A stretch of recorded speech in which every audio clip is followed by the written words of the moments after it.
Их ажилтнууд багш та бүхэндээ нэмэгдэл нэмэндийг төвшүүлье. За арчнамаас өнөөдрийн хэвлэлийн багварлыг зарлага болсон шалтгааныг та бүхэнд бас тайлбарлаж өргөх зөв баг. За бид өнөөдөр Монгол Улсын их хурлын дарга М.Энхболд, Монгол Улсын Ерөнхий сайд У.Хүрэлсүх нарт албан шаардлага хүргүүлэх гэж байгаа. За уг албан шаардлагын утга агуулгыг бас та бүхэндээ уншиж танилцуулъя. За Монгол Улсын их хурлын дарга М.Энхболд, Монгол Улсын Ерөнхий сайд У.Хүрэлсүх танаа шаардлага хүргүүлэх тухай Монгол Ардын намын сонгуулийн мөрийн хөтөлбөрт таны амьдралыг үе шат бүрд зориулсан бодлого хэрэгжүүлж, татвар нэмэхгүй, шин төрлийн татвар бий болгохгүй, цалин тэтгэврийг нэмэгдүүлнэ хэмээн тунхагласан. Иргэдийн саналыг худалдаалах замаар авч улсын хурлын сонгуул боломогцоо сонгуулийн мөрийн хөтөлбөрөөр умартаж амлалтынхаа эсрэг үйл ажиллагаа хэрэгжүүлж байгаа Монгол Ардын намын засгийн газар дараах шаардлагуудыг хүргүүлж байна. 1. Татварын асуудлаар. Бид чадна хэмээн амлаж байсан Монгол Ардын намын засгийн газар олон улсын валютын сангаар халахвч хийж хийн тооцоо судалгаагүй 9 төрлийн татвар нэмсэн бодлогогүй шийдвэрээ цуцлахыг арс нам шаардж байна. Мэргэжлийн ардын гих нэршилтэй засгийн газрууд манай улсын эдийн засаг сэргийж экспортын орлого нэмэгдлээ гэж удаа дараа мэдэгдсэн атлаа аж ахуй нэгжийн үйл ажиллагааг боомлсон иргэдийн бүсийг чангасан шийдвэрүүдийг удаа дараа гаргалаа. Эрх баригчид өөрсдийн тансаг зардлаа хомихын оронд хялбар зам сонгон олон төрлийн татвараа дамжуулан ард иргэдийн халаасыг авах харгас бодлого хэрэгжүүлснээр дараах өндөрлөгүүд үүсч эхэллээ. Үүнд хүн амын орлогын адан дотрыг шатлалтаагаар 2-3 дахин нэмсэн нь 6% төрж байсан дундаж давхрын үндсэнд нь татан унгалаа. 2. Нийгмийн даатгалын шимтгэлийг нэмэгдүүлснээр иргэдийн бодит орлого буурч аж ахуй нэгжүүд албан бус секторт орж дад эдийн засаг хөгжих үндэс суурийг тавих эхлэл тавигдлаа. 3. Онцгой албан татвар нэмэгдснээр шатхууны үн литр тутамдаа 100-аас 200 төгрөгөөр нэмэгдсэн нь өргөн хэрэглээний барааны үн өсөж иргэдийн худалдаа авах чадвар эрс буурах, инфляц нэмэгдэж ажилгүй дэдвэрүүд улам газар авах шалтгаан болж байна.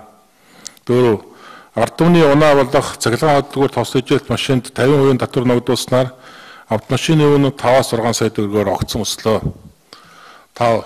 Оюутлогоон далдуурхай 5 толгойн төмөр зам болон 45 мегаваттын цахилгаан станц барих гацууртын алтны ордыг ашиглаж эхлэх дулааны цахилгаан станцыг 3-ыг 250 мегаваттаар өргөдөх төслүүдийг явуулж эдийн засгийн өсөлтөд доктортой өндөр хэмжээнд хүргэх асуудал үндсэндээ зогссон байна.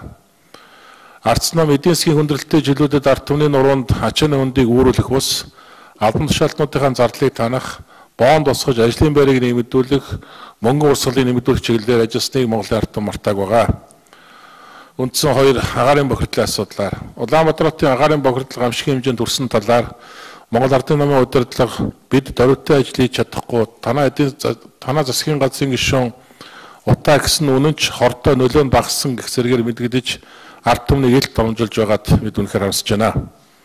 Агаарын бохирдлын улмаас нэмэгдэж буй өвчлөлтүүд, жирэмсний хөндлөлүүд, амьгийн уураг, өндөр настан хүүхдийн өвчлөлтүүд иргэдийг улам төлөвлөж байгааг Монгол Улсын Ерөнхий улсын их хурлын чулуун эндрэл дээрээс та бүхэнд анхааруулж онцгой зарлахыг уриалсан. Гэвч эрх баригчид өнөөдрийг шийдвэртэй дөрвтөөр хэмжээ авахгүй байсаар байна. Иймээс дараах арга хэмжээнд нэг даяарлалтаа авч хэрэгжүүлэхийг шаардж байна. Үүнд 1. Агаарын орчны бохирдлыг бууруулах чиглэлээр бүхий төрийн байгууллагын бүтцийг бий болгож доктортой ажиллах. 2. Арс намын санаачлал хэрэгжүүлж байсан гэр хоолны дэд үтс цэвэр бохирд дулааны шугамшилжийг шийдвэрлэх сайн хашаа хөтөлбөр иргэдийг орон сууцчлуулах ипотекийн 8%, 5% зээл, гэр хоолны өрхийн шөнийн тарифыг тэгэлсэн хугацааг уртсгах зэрэг үр дүнтэй ажлуудыг тасралтгүй хэрэгжүүлэхийг шаардж байна. 3. Баг нуур налах, шарын гол зэрэг уурхаануудаас нүүрс угааж гарах аж ахуй нэгжүүдийг дэмжих. 4. Баг нуур налах дүүргүүд болон өшгтийн өндийн сонгоцны буудлын дагуу хот, хаяа хот байгуулах замаар төвлөрлийг сааруулах. 5. Сургууль цэцэрлэгүүдэд агаар зөвшөөрлөгч авах, маск зүүж гэр хоолны айлрахууд дээр явж утаадаа танилцах гэх мэт дарагцаасан гал ундаа ажлын оронд асуудлыг цогцоорон шийдвэрлэх бодиттой үр дүнтэй ажил авч хэрэгжүүлэх гэх мэтийн ажлуудыг хийхийг шаардж байна. Дэлхийн эрүүл мэндийн байгууллагын гаргасан судалгаагаар агаарын бохирдлын улмаас зөвхөн Улаанбаатар хотод жилд 3780 алдаж байна. Улаанбаатар хотын агаарын бохирдол дэлхийн эрүүл мэндийн байгууллагын тогтоосон чанарын үзүүлэлтээс 25 дахин их байгаа нь хүн амьдрах боломжгүй гэдгийг нотолж байна. Агаарын бохирдол утааг багасгах нэрийдлээр үр дүнгүй төсөл хөтөлбөр хэрэгжүүлсэн нэрээр их хэмжээний мөнгө халаасан этгээдүүдтэй хатуураас тооцохыг бас давхар шаардаж байгааг мэдэгдэж байна. За 3-т нь үндсэн хуулийн асуудлаар үндсэн хуулийн засаглал төрийн эрх мэдлийн хуваарлтын тэмцэрийг зохисторцоонд хадгалсан хүмүүнлэг арчилсан иргэний нийгмээ зогслоож улсынхаа тусгай тогтнол бүрийн ихт байдал иргэдийн эрх хэрэгчлөөг баталгаажуулсан Монгол Улсын оршин тогтнолын үндсийг бүрдүүлсэн эргэцэн суурь баримт бичгэлээ.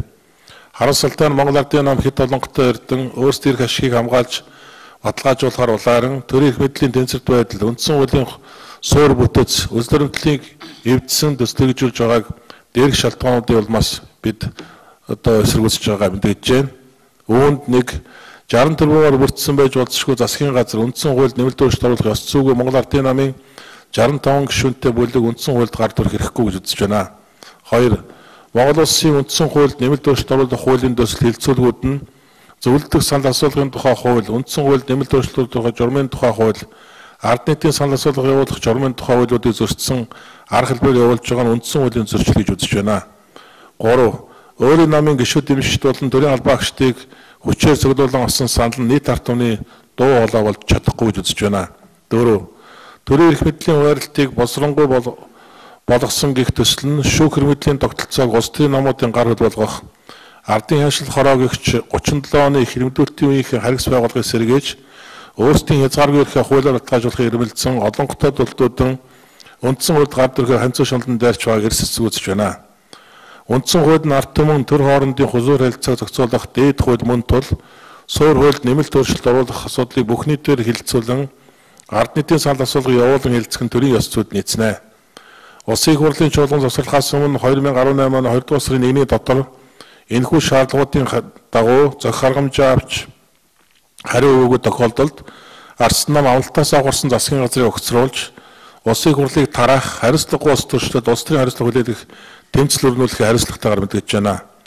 Ард түмний халаасыг гүйж төрн амь зүүн гэдэг гутам шиг юм а. Арчсан нам үндэсний болоод ард түмний эрх ашигыг хамгаалж ард түмний оролцоотой хяналтаа хэрэгжүүлэхийн төлөө ажиллах болно. Анхаарал тавьсан баярлалаа.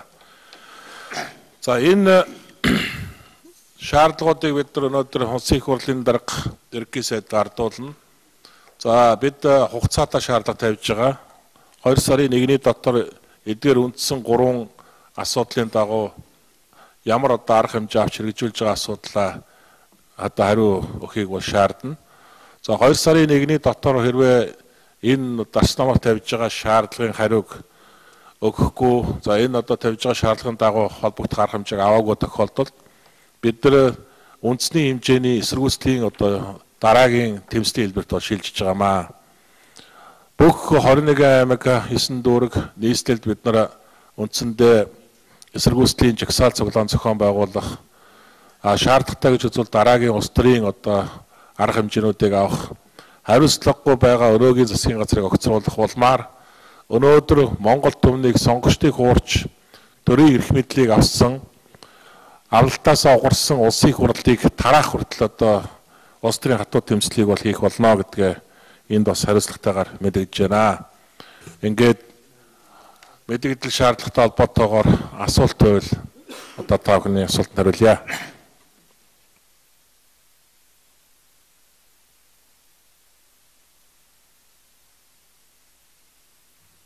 Асуулт байна уу?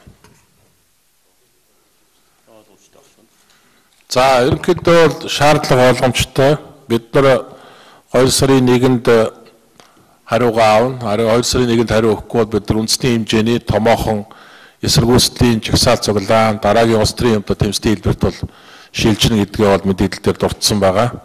Ингээд улс төрийн тэмцлийн дараагийн алхам руу орох болно гэдэг бас дахин хэлье. Ингээд өнөөдөр шудраг осны төлөө арс намаас одоо эхлүүлж байгаа энэ одоо тэмцэл улс төрийн одоо акцад бас манай хил мэдээллийн дэмжлэг үзүүлж өнөөдрийн энэ шудраг бас хууль бас аливаа үйлдэлтэй хамтран одоо тэмцгийг та бүхэнд бас уриалъя. Ингээд өнөөдрийн хөдөлгөөний байгууллагаа гаргаж ирсэн та бүхэндээ баярлалаа. Уучлаарай, Монгол лизээс нэг асуулт байна. Засгийн газраас энэ сарын 25-нд олон улсын валютын самтай энэ асуудлаар татварын нэмэгдлийн асуудлаар ярилцсана гэдэг юм мэдээлэл өгчөд байгаа л да. Тэгэхээр ардсан намын зүгээс олон улсын валютын санд бас хандаж татварын нэмэгдлийн асуудлаар байр суурьаа илэрхийлсэн үү, ямар нэгэн хариу тайлбар өгсөн үү? Үнэхээр та хэдий хэлж байгаа шиг олон улсын валютын сан бид нар Монгол улсын засгийн газарт ийм төрлийн татвараа нэм гэдэг шаардлагыг хүргүүлээгүй гэсэн ийм хариу тайлбар өгсөн байт юм болов уу? Олон улсын валютын сан гэдэг бол Монголын төр биш шүү дээ. Олон улсын валютын сан гэдэг бол зүгээр санхүүгийн олон улсын байгууллага. Тэгэхээр олон улсын валютын сан гэдэг нэг хадны мангааг урдаа барьчихад тэгээ Монголын төр өнөөдөр одоо олон улсын валютын сангаас тавьсан шаардлага гэдэг нэрийн доор одоо өөрсдийнхөө сонгуулийн одоо мөр хөтөлбөр амлалтаас 100% ухраад өчнөө олон төрлийн татвар нэмэгдэж байгаа асуудал бол энэ бол өөрөө шудраг ус асуудал. Бид бол олон улсын валютын сантаа ярих шаардлага байхгүй. Өнөөдөр Монгол улс үндсэн хуультай, төртэй, засагтай бие даасан тусгаар улс. Олон улсын валютын сан гэдэг гадны байгууллага орж ирээд Монголын төрийн үйл ажиллагааг чиглүүлдэг, залдаг тийм үндсэн хуулийн заалт бол байхгүй. Тийм учраас бид бол өнөөдөр олон улсын валютын сангийн ямар нэгэн оролцоотой үйл ажиллагаанд бид оролцохгүй. Оролцох шаардлага байхгүй. Бид бол өнөөдөр Монгол төр, өнөөдөр улсын их хурл, засгийн газар, үндсэн хуулийн хүрээнд үйл ажиллагаа явуулах ёстой. Аль нэгэн олон улсын валютын сангийн заавар зааварчилгаагаар явж болохгүй. Ер нь олон улсын валютын сан гэдэг хадны мангагийн нэрийг барьж ард түмнийхээ кармалуу гараа хийдэг энэ одоо үйл явдалтай бол арц нам эвлэрэхгүй гэдэг бол хатуу хэлмээр байна. Яг энэ чиглэлээр бас манай нарт гишүүн тайлбарийнэ. Олон улсын валютын сантай хэрэгжүүлж байгаа хөтөлбөрийн үндсэн нөхцөлийг Монгол улсын засгийн газар өөрөө санд болгоно. Валютын сангийн хувьд ерөнхийдөө татвар ерөнхий утгаар нь татварын орчныг сайжруулах тухай ярьсан болохоос онцгойлон одоо 7 төрлийн татварыг нэр зааж нэм гэж валютын сан бол хэлээгүй. Энийг бол засгийн газар хөтөлбөрт хамрагдахаас өмнө өөрсдөө дотоод нөхцөл байдлаа бол тооцох ёстой байсан. Ганцхан жишээ хэлье. Энэ татвар ямар сөрөг үр дагаврыг Монголын ард түмэн иргэдэд өргөх гэрд авчираад байна вэ гэдэг. Зөвхөн хадгаламжийн татвараас хүү авдаг болсноор өрх гэрүүдээс 136 тэрбумынх нь орлогыг булааж байна. Өнөөдөр Монгол улс 10.40 ихнээ 440 тэрбум төгрөгийн хадгаламжтай. Энэ хадгаламжийн дундаж хүүн 13 гэх юм бол сардаа нэг жилдээ тэрбум 300 нэг ихнээд 300 гаруй тэрбум төгрөгийг энэ өрх гэрүүд хадгаламжийнхаа хүүний орлого гэж авдаг. Иннээс нь одоо заримаас нь 10 хэмжээнээс нь хамаарат 25% хүртэл хувийг авчихлаар дундажлсан тооцоогоор 136 тэрбум төгрөгийнх нь өрх гэрд очих орлогыг төр өнөөдөр авчаа сууж байгаамаа. Тэр ийм байхад Монголын засгийн газар манай ард түмний нуруунд дэндүү их үнэтэй ирж байгаа энэ хөтөлбөрийнхөө энэ заалтаас бид нар татгалзъя гэдгийг одоо биш 8 сарын өмнө хэлэх ёстой байсан юм аа гэдгийг ардчилсан ном хэлж байгаамаа. Дээр нь сая дахиад 2 төрлийн татвар нэмэгдсэн. Энэ 2 төрлийн татвар бол валютын сангийн хөтөлбөртэй ерөөсөө хамаагүй татвар. За өөр асуулт байна. Одоо нөгөө татвар нэмэхгүйгээр одоо бас эдийн засгаар одоо бас өөрчлөлт гарах боломж хэр байгаа юм бол танаас асуухт бол ерөнхийдөө арилгатай бол та одоо энэ дэд сайд нарынхаа орон тоог болвол хэрэггүй агентлагуудаа татан буулгах гэж хэлжсэн. Тэднээс өөр боломж хэр байгаа юм бол. Тэгэхээр өнөөдөр Монголд боломж байгаа юу гэвэл боломжоос их юм байхгүй байгаа. Өнөөдөр Монголоос байгалийн баялаг уул уурхаан олборлолтоос олж байгаа тэр одоо баялагаа бол хянж чадахгүй байгаа шүү дээ. Яг өнөөдөр дотоод гадаадын хөрөнгө оруулалттай уул уурхаан салбарт явагдаж байгаа энэ үйл ажиллагаанд тавьж байгаа төрийн хяналт бол үнэхээр байхгүйтэй адилхан байгаа гэдгийг бол хэлэх ёстой. Зөвхөн оюу толгоогоор жишээ аваад үзэх юм бол өнөөдөр оюу толгоон олборлолт, борлуулалтын дээр Монголын төр хяналт тавьж чадахгүй байгаа. Өнөөдөр хэдэн тонн хөдөр олборлоод хэдэн тонн баяжмал үйлдвэрлээ. Тэгээд тэрийг ямар үн цэнээр гадагшаа гаргаа тэр мөнгөний урсгал хаагур явж байгааг бол өнөөдөр Монголын засгийн газар хянж чадахгүй байгаа.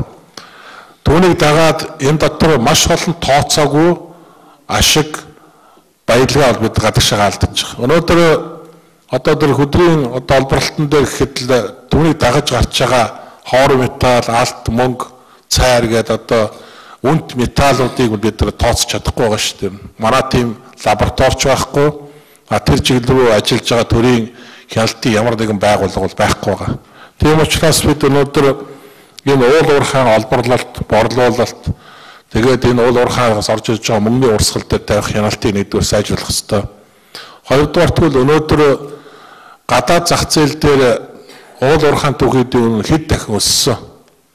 Энэ өссөн өсөлт хаагур яваад байна. Энэ мөнгө хаашаа яваад байгаа. Би та нарт нэг л мэдээлэл өгөхөд 16 онд Монгол Улсын гадаад өр 22.5 тэрбум доллартай тэнцэж байна. 17 оны 9 сард Монгол Улсын гадаад өр 24.9 тэрбум доллартай тэнцэж байна. Нэг жилийн дотор 2.4 тэрбум доллараар Монголын гадаад өр нэмэгдсэн байна.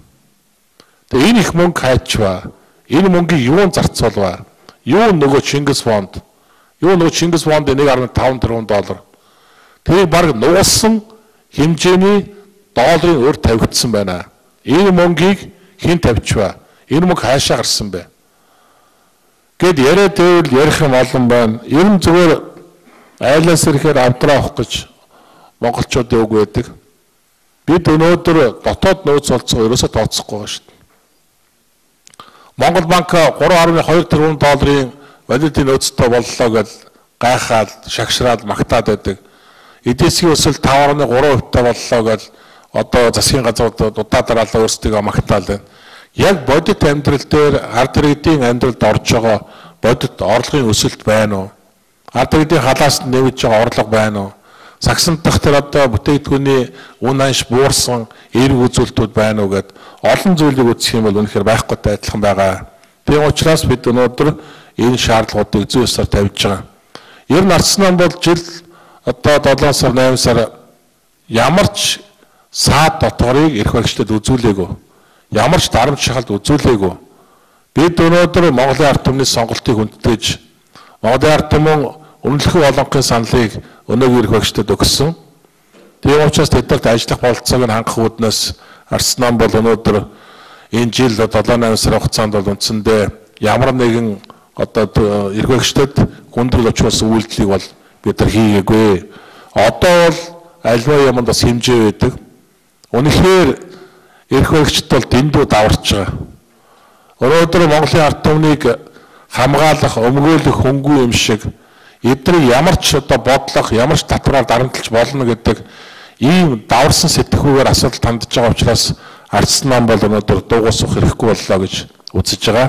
Тийм учраас бид ард түмэнтэйгээ хамт ард түмнийхээ талд тэднийг өмгөөлж тэдний улс төрийн хамгаалтыг арцсан нам хийх шаардлагатай гэж үзсэн учраас бид өнөөдөр энэ одоо шаардлага зөөсөөр тавьж байгаамаа. Өөр асуулт байна уу? Хоёр асуулт байна. Нэмээд тодруулчих гэсэн.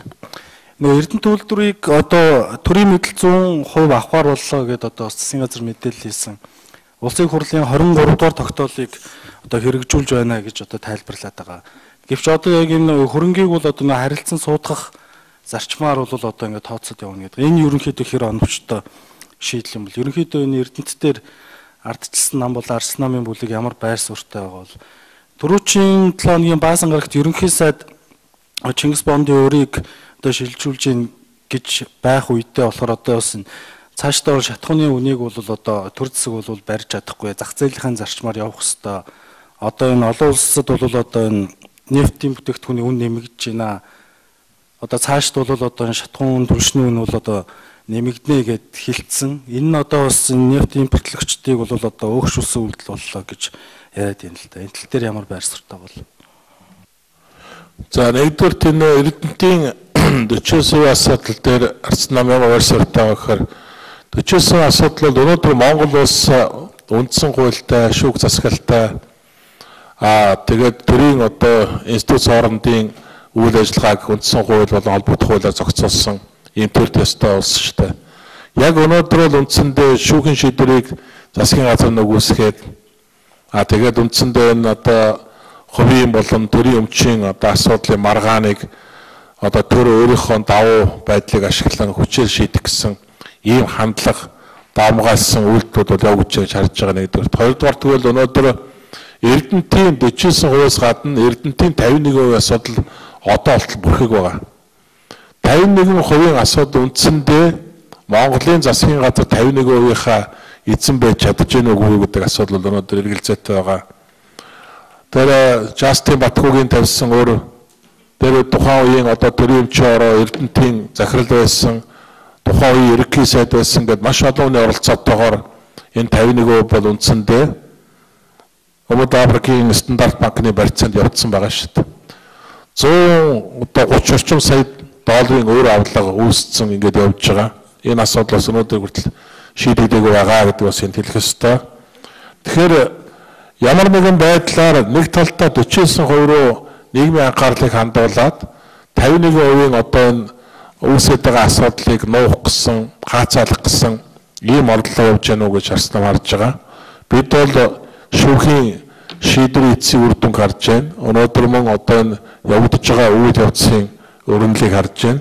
Шаардлагатайгаар бид энэ асуудал бас тодорхой ажлын хэсэг гаргаж орно гэж ингэж бодож байгаа. Бид бас бүлэгдэл асуудлыг бас ярилцсан. За хоёрдугаар тэгвэл тэр бензин шатхууны үнийн асуудал бол тэр Чингис хааны одоо 500 одоо сая долларын өрийг барагдуулах явцад ерөнхий сайдын хэлсэн үг бол үнэхээр хариуцлагагүйгээ. Өнөөдөр 2012-аас 16 онд олон улсын зах зээл дээр нефтийн үн өсөх буурах хандлагууд олон удаад автагдсан. Ямар ч тохиолдолд Арс намын тэргүүлсэн эсдийн засгийн газрын үед бол нэг л бодлогыг барьж ирсэн. Үн докторжуулах буюу энэ одоо яг стратегийн гол нэрийн бараа бүтээгдэхүүний үнийг нэмүүлэхгүй байх тал дээр гол анхаарлаа тавьсан. Энэний үр дүн бол гарсан. Нефт, мах, гурилгээд яг стратегийн гол нэрийн одоо бараа бүтээгдэхүүний үнийг доктортой барих энэ бодлогыг барьсны үр дүнд бол 14%-аас инфляц 1.3% хүртэл буурсан. Эдийн засгт ямар нэгэн савлгаа үүсээгүй. Хэдийгээр гадаад зах зээл дээр Монгол орны одоо гол нэрийн бараа бүтээгдэхүүн унсан байсан ч гэсэн дотоод зах зээл дээр бол бид эдийн засгийн ямар нэгэн тийм савлгааг бол доктортой барьж чадсан учраас бол энэ бодлого маань зөв байсан юм аа гэдэг бол өнөөдөр цаг хугацаа харуулж байна. Тэгээ одоо суур үн бас нефтийн үнийг одоо зохицуулж чадахгүй, зах зээлийнхаа зарчмаар яваа гэдэг ийм үг хэлж байгаа ерөнхий сайд цаашдаа Монгол орны эдийн засгийн доктортой байдлыг бол хангаж чадахгүй нэ гэдэг бол ил тод зарлсантай адилхан ийм мэдээлэл хийсэн гэж бид харж байгаа. Манайхан нэмж хэлэх түрүүд орч. За засгийн газрын тэргүүн хүрэлсүх бондын төлбөр төссөнтэй холбоотойгоор нэлээд одоо шоу хийсэн. Тэгэхээр энэ гадаадаас авахд бол Алтайгийн засгийн газар авсан, Хүрэлсүхийн засгийн газар төлсөн гэдэг ерөөсөө яриа байхгүй. Монголын засгийн газар л авсан. Тэгэхээр энэ одоо арга хэмжээг жишээ нь одоо Жоноос зээл авчаад буцаагаад Жааны мөнгөөр төлж байгаагаа одоо гайхамшигтай зүйл гэж ярьж ойлгож болохгүй. Энийг дотоод их үүсвэрээс эдийн засгийн хоримтлаасаа төлсөн бол дэлхийд даяар нэр хүнд өсөх байсан юм аа. Гэтэл хин нэгэн гадаад хүний мөнгийг нөгөө хүний гадаад хүний мөнгө авсан зээлээр төлчөөд тэрнийгээ одоо гайхамшигтай зүйл гэж ярьж байгаа нь бол үнэхээр одоо хариуцлахгүй зүйлээ гэж харснаа үзэж байгаа. Түрүүн тэр сэтгүүлч асууж байсан. Ер нь дэд сайдын оронтойг хасах зэргээр эдийн засагт хэмнэлт хийх энэ дотоод боломжууд хэр байгаа вэ талаар. 2016 онд бид нар төсвийн давсан орлого 490 тэрбум гарсан. Энийг хоримтлуулаагүй. Энийг ирээдүйн 500 одоо саяны төлсөн 500 сая ам долларын төлбөрт зориулж хадгалаагүй. Төсвийнхаа зардлыг нэмээд бүгдийг тараацсан. Сая 2017 онд дахиад 560 тэрбум миха давсан нэмсэн орлогоо бас дахиад тодтгол хийгээд тараацсан. Тэгэхээр энэ юуг харуулж байгааг бол энэ засгийн газар Монгол улсад ер нь хоримтлал үүсгэх ирээдүйн үр төлбөрөөс хорогдуулъя гэдэг бодлогыг ерөөсөө явуулахгүй байна гэж харж байгаа. Тийм учраас сая бродер гишүүний хэлсэн 500 сая ам долларын ядаж 200 саяыг нь дотоодынхаа их усүрээс давсан орлогоо дайчлаад эсвэл төсвийнхаа өргүү зардал тэр дэд сайдууд, давхарцсан оронтоонууд хэрэггүй агентлагуудаа хэрэггүй зардлуудаа хэмнэжээд төлсөн бол энэ бол яг жинхэнэ энэ засгийн газрын сайн ажил гэж үнэлэгдэх ажил болох байсан. Энэ дээр бол арчилсан ном шүүмжлэлтэй хандж байгаа. Тэгэхээр юуг бид нар одоо шүүмжлээд байна гэвэл хүний сэтгэлээр биш энэ улс оронд байгаа дотоодынхоо бүх боломжийг нөөцлж болох, хэмнэж болох ялангуяа орлогын одоо тогтвортой олон сүртэй их үүсвэрт болох төр энэ засгийн газар ямар ч санаачлалтай ажиллахгүй байгааг шүүмжилж байгаамаа. Ямар ч их орлого олоод яг төсвөө ийм замбараагүйгээр зараалж явах юм бол орлогынхаа хэмжээгээр зарлага өсдөг гашуун туршлагыг 2008-аас 12 оны засгийн газрын үед бид харсаа. Эдийн засаг өсөжсэн 17% өсөлттэй байх үед хоёр том уурхай эргэлтэнд орж энэ нэг одоо экспортын түүх эдийн бүтээгдэхүүний үн таатай байж орлого олж явах үед төсвийнхаа зардлыг бид нэр 61% өсгөцсөн шүү дээ. Зардлаа нэмээд идэг олохоор ирээдүйн өв сангийнхаа ирээдүйн үр хүүхдүүдтэй зориулж хадгалах ирээдүйн өв сангийнхаа хоригдлуулах ёстой мөнгөө сая бүгдийг нь зарцсан шүү дээ. Цалинтай ээж тэ энэ олон нийгмийн чанартай хөтөлбөрүүдтэй энэ зөв бодлого юм уу? Зүгээр нэг энэ одоо эсрэг хүчнийхээ байр сууриас сүмжлэх гэдээ бид нэр сүмжлээд байгаа юм биш ээ. Энэ улс орны эдийн засаг, энэ улс орны ирээдүйн зөв хөгжлийн тогтолцоогоо буснуулаад байгаа энэ буруу үйлдэлийг л бид нар бодтойгоор тоо баримттайгаар шүүмжлээд байгаа гэдгийг та бүхэн бас ойлгож байгаа баха. Энэ хэлсэн тоо баримтуудын араас та нар бас сайн одоо сурвалжилж, эрд сурж, буруу зөвийг зөв харьцуулж гарч ийн нийгмийг зөв мэдээлэлээр хангах дээр манай хэвлэл мэдээллийн бас хамтарч ажиллах баха гэж найдаж байна. Методороо. Би нэг хэдэн зүйл хэлье. Энэ ардчилсан намын өнөөдөр тавьж байгаа энэ шаардлага бол ард түмний дунд нийгэмд гадуур байгаа энэ бухимдлуудыг гудамжинд гаргахгүй төлөө тэгээд ард түмнийхээ эрх ашгийг засгийн газар их хурлаар дамжуулан хэрэгжүүлэхийн төлөөх шаардлага гэж манай сэтгүүлчид бас ойлгоорой. Та нар бол бас парламентын сэтгүүлчдэгтэй иргэдтэй нэлийн ойрхон байдаг учраас ардчилсан намын тавьж байгаа энэ шаардлагууд бол гарцаагүй зайлшгүй бас тавих ёстой шаардлага гэдгийг ойлгож байгаа. Нэгдүгээрт нь. Хоёрдугаарт нь тэр 25 7 улсын валютын сантай хилэлцээрт ороход ардчилсан намын засгийн газарт дэмжлэг үзүүлж байгаа илэрхийлэл гэж ойлгох хэрэгтэй. Ард түмний дуу хоолой болж байгаа ардчилсан намын хувьд бол энэ шаардлагуудыг засгийн газраар дамжуулаад хилэлцээрт ороход нь одоо бэлтгэж өгж байгаа дэмжлэг гэж ингэж ойлгож хилэлцээрээ үр дүнтэй явуулж энэ олон татваруудаа бууруулах алхмуудаа хийхэд бол ардчилсан намын одоо өгж байгаа дэмжлэг та бүхэн нэгдүгээрт нь ойлгох хэрэгтэй. Нийгэм нэлийн бухимдалтай байгааг та бүхэн ойлгож байгаа. Тэгэхээр зохиомлоор бухимдлыг зогсооцсон байгаа. Энийг та нар харж байгаа. Одоо гадна талаар төгжрөл бага байгаа шүү дээ. Яагаад вэ? Утаатайгаа тэмцэх асуудал дээр сөхөрсөн засгийн газар ханиад утаа хоёроос хүний хүүхдээ хамгаалж байгаа маягаар энэ сургуулийн хичээллэх хугацааг 8 сар хичээлдэг хугацааг үндсэндээ 2 сар зогсоочлоо шүү дээ. 100% одоо 5 дугаар ангийн 6 дугаар ангийн хүүхэд 100% одоо сургалтын програмаа хизээ авах юм. Одоо 25% нь авч чадахгүй байдал руу оруулчихж байгаа. Тэгээ энэ нь бол нэгдүгээрт нь ханиаднаас сурталчилан сэргийлж байгаа байдалтай. Нөгөө талдаа гадна гудамжин төгсрөл бөгдрөл бухимдал болж байгаа юмыг зохиомдоор зогсоочод байгаа энэ зүйлээ онцгой анхаарал тавиад тодорхой шийдэл гаргаад явах ёстой шүү дээ. Нэрээдүйхээ төлөө нөгөө хүүхдүүл сурах, боловсрох эрхтэй гэдэг энэ эрхийг хязгаарлалцсан. Энэ жилийн сургалтын 25% сургалтыг бол сургалтын программыг одоо 100 нөхөж өгөө эзээх үү тэр шийдлийнхээ тухай юу ч яриаг бол ингээл зогсооцсон байж шүү. Тэгээд энэнтэй бид нар эвлэрч зогсож бас болохгүй гэсэн нэг ийм зүйл байна. Та бүхэн ойлгож байгаа. Орон сууц авъя гэсэн улсууд шууд хуримтлалаа бий болгож чадахгүй.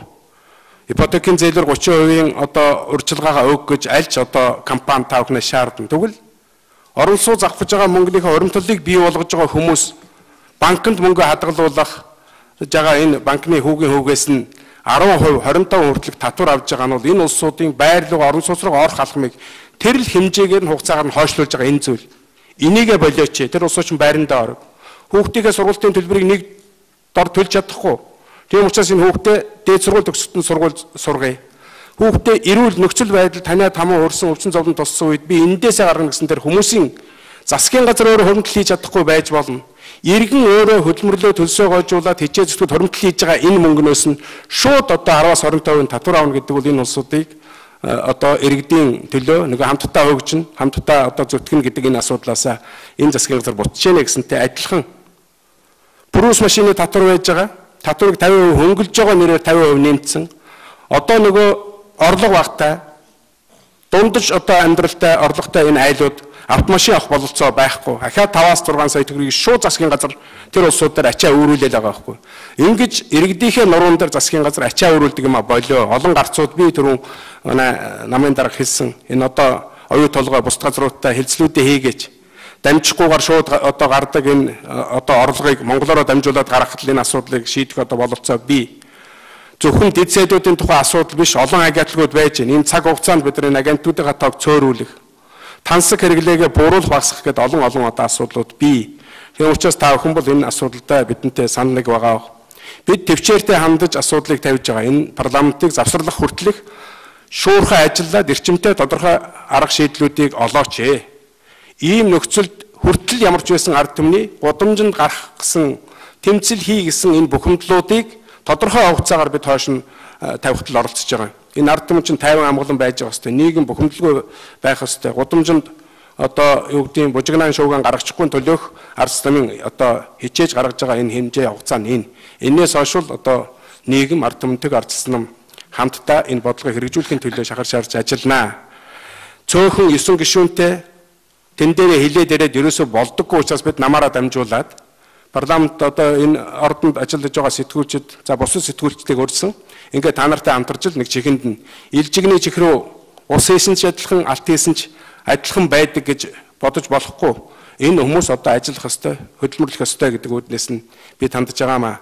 Хүргүүллэх сайдын одоо шудраг бай, хуулийн хязгаарлалын хууль бус зүйлийг бидэнд битгий шаард, програм хөтөлбөрөөр хэрэгжүүлнэ гэдэг энэ үг нь илэрхийлэн тэр тодорхой үг нь ёсолгоо ерөнхий сайд болсноор хязгаарлагдаж өмөгдөж болохгүй. Одоо танд бол намын дарга авсан, ерөнхий сайдаа авсан, засгийн эрх бүх зүйл нь байж гэн. Тийм учраас одоо зайлшгүй ажиллах шаардлага байгаа учраас өнөөдөр бид энэ ерөнхий сайдын хэмжээнд мэдээлэл шаардлага хөргүүлнэ, их хурлын дарагт бас шаардлага хөргүүлнэ гэсэн ийм л одоо бодлоготой байж байгаа. Баярлалаа. Нэг зүйл тодруулаад асуучих. Энэ сүүлийн үед бас Ардсан намын бүлгийн гишүүнтэй холбоотой энэ мэдээллүүд нэлээ яваад байна шүү дээ. Энэ дээр ёс зүйн хариуцлагын асуудал ер нь яригдах юм болов? Өнөөдөр бидний ярьж байгаа асуудалтай хамааралгүй асуудал учраас энэ асуудлыг бол энэ удаад ярмааргүй байна. Ер нь зүгээр наад өөрөө ч асуух гэдэг асуудлаар бол манай бүлэг өөрөө ёс зүйн чиглэлээр бол асуудлуудыг авч үзэж судалж байгаа. Хууль эрх зүйн талаас нь холбогдох хуулийн хэлтийн байгууллагуудаар хянуулж байгаа. Асуудлууд шийдвэр гарсны дараа бид тэргээр чиглэлээр бол тодорхой мэдээлэлүүд өгнө. Тийм учраас өнөөдрийн асуудлаар бол ярих боломжгүй. Энэ засгийн газрыг огцрууллаа гэдэг ер нь хинт ашигтай юм бэ? Одоо Хүрэлсүх ерөнхий сайдыг ажиллаад удааг байхад огцруулах асуудлыг ярьж байна шүү дээ. Тэгэхээр энэ Хүрэлсүхийн засгийн газар өмнөх Жирд нотын засгийн газраас муу ажиллаад байна гэсэн үг үү? Засгийн газрыг огцруулах асуудал хинт ашигтай юм бэ гэдэг асуудал нь өөрөөс чинь би энэ асуудлыг асуумаар байгаа. Ер нь өнөөдөр ажиллаа хийж чадахгүй байгаа аливаа засгийн газартай хариуцлага тооцох ёстой. Тэгээ засгийн газрыг огцруулах гэдэг юм ямар нэгэн хариуцлага тооцоод хинт хэрэгтэй юм бэ гэдэг юм яриад суугаад байх юм бол эрх баригч чинь уламд авраад явна. Ер нь өнөөдөр ажиллаа хийж чадж байгаа бүх талаар нь дэмжих ёстой. Ажиллаа хийж чадахгүй бол бүх талаар нь хариуцлага тооцох ёстой. Энэ л асуудал шүү дээ. Тэрнээс биш одоо юмны тоог үүсгэх гэж байгаа юм шиг. Тэг засгийн газрыг одоо удаагаар огцруулснаар юм сайжирчих юм бол байхгүй. Зүгээр өнөөдрийн засгийн газар өнөөдөр улсын их хурлыг ажиллаа хийгээч л гэж байгаа. Ажиллаа хийж чадахгүй бол зайгаа тавиач л гэж байгаа. Ийм л асуудлыг тавьж. Нэг үг нэмчээ. Ийм байгаа. Амлсан хөтөлбөрөө биелүүлээгүйгээс айхгүй байна. Тийм биз? Ард түмэн шахаж шаардаад бухимдаад байна. Энээс айхгүй байна. Ардчилсан нам сөрөг хүчин шаардаад байгаа энээс юусоо айхгүй байна. Одоо нэг л юмнаас айна. Ягаад гэвэл засгийн газар огцорчгүй гэдгээс айхлаа гэж бид шахаж шаарж байгаа юм асуудал. Тэрнээс бол унгаатай дараагийнхын тавиад гэдэг асуудал юусоо байхгүй. Одоо нэг хадны мангаа гэж айлгадаг шиг бүр аргаа ороод бид нар засгийн чинь огцруулсан шүү гэж шахаж ижил нэг жаахан ард түмнийхээ төлөө юм хийл гэж авъя бөгдөөрөө. Та нар санал нэг байгаа. Ер нь бол шаардлагатай бол засгийн газар ажиллаа хийж чадахгүй байгаа засгийн газрыг бол огцруулахын төлөө явна шүү дээ. Ер нь тэгээд цаашдаа бид бол Ардсан намын байр суурийг харж байхад нийгэмд 65-аа гарч ирчихэд 2016 оны улсын их хурлын ордын сонгуульд төвшүүлсэн мөрийн хөтөлбөрөөс ухарж байгаа өнөөдрийн олонхын одоо үрдүүлсэн их хурлыг бол тараах хүртэл бид нар тэнцэнэ гэж бодож байгаа. Өөр асуулт байна. За өөр асуулт байхгүй бол ингээд та бүдийг цаг зав гаргаж ирсэнд баярлалаа. Та бүхний ажилд амжилт хүсье. Баярлалаа.